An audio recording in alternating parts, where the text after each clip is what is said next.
In this example, we're going to start a database based on a blank one. So we are going to start everything from scratch. We're going to start designing a table.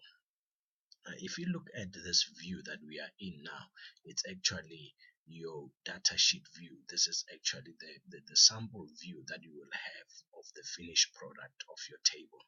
And at this present moment, you will see that the field name you have in here is only the ID.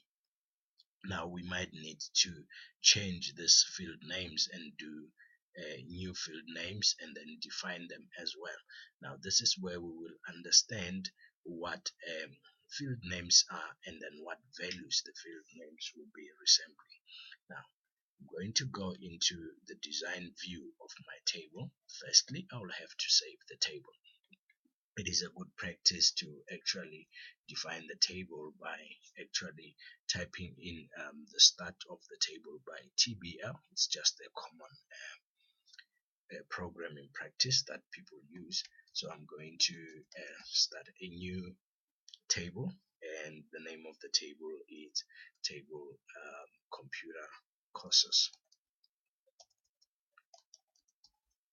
Now I'm going to be storing all my computer courses in this particular table. When I click on OK, I'm in the design view of my table. Take note now that once you open that, by default, Microsoft Access suggests that the ID becomes your primary key. Now let's look at the ID itself and the data type of the ID. If I allow the ID to be a auto number, Microsoft Access is going to generate the automatic numbers for my first entry, which will be, for example, 1 for my first entry, 2 for my second entry, 3 for my third entry, and so on. Now, there is a way that you can go in and actually change the properties of the data type here.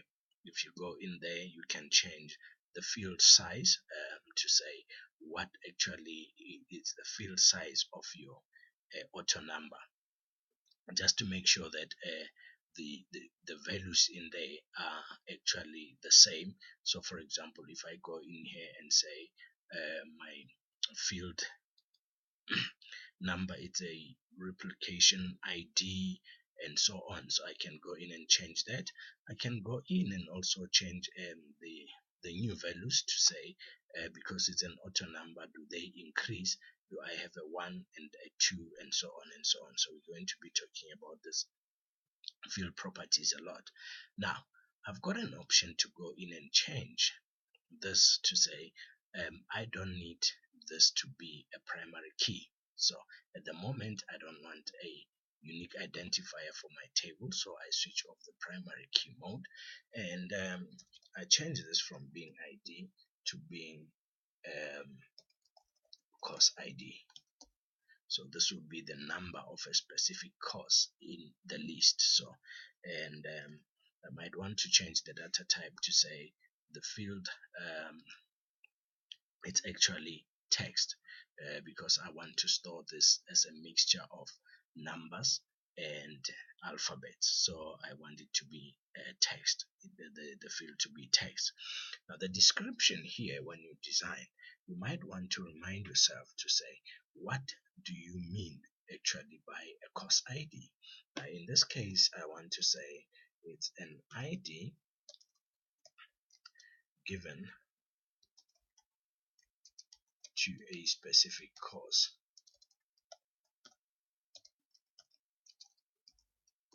Now, all my courses will have IDs so that I can identify my courses by this particular ID. For example, if I say C001, I mean this particular course. If I say C002, I mean a particular course. Now, once that is done, I can go in and go into my second field name. In this case, let's call it computer course or course name. Let's call it course name. So this will be text as well, because this is will be the name of the computer course that we are offering. And I can go in to give the description of the course itself. And if you look in here, you will see that text property also have got its own field properties there that we can some of them we can change, and we can actually control in here. So at the moment we're not going to control anything. In the later sessions we are going to be looking at various field properties and how you can change them and so on.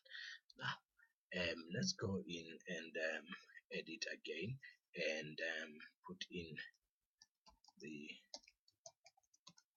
course start date. This is the date that the course will be starting. Now in this case, now we will be looking at the field name to be date and time. Now you'll see that once I change this field name to date and time, the field properties also here will actually allow me to control the date and time properties. So I want this one to be date and time, so the date to start the course, and I can go in and have the course end date.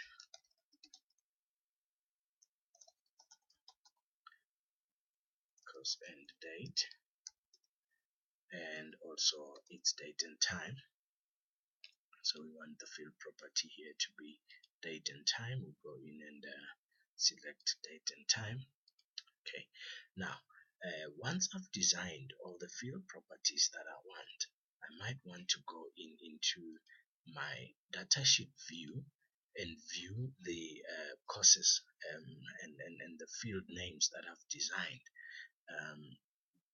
You must first save the table, so Access will ask you to first save the the table that you have designed.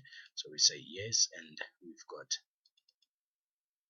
a table displaying the course names and the course start dates and so on. So this is our finished product, which is the table that we have designed in here.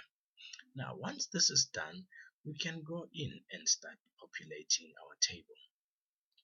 So our database now have got a table here that we can now start populating and start looking at the entries that goes in there.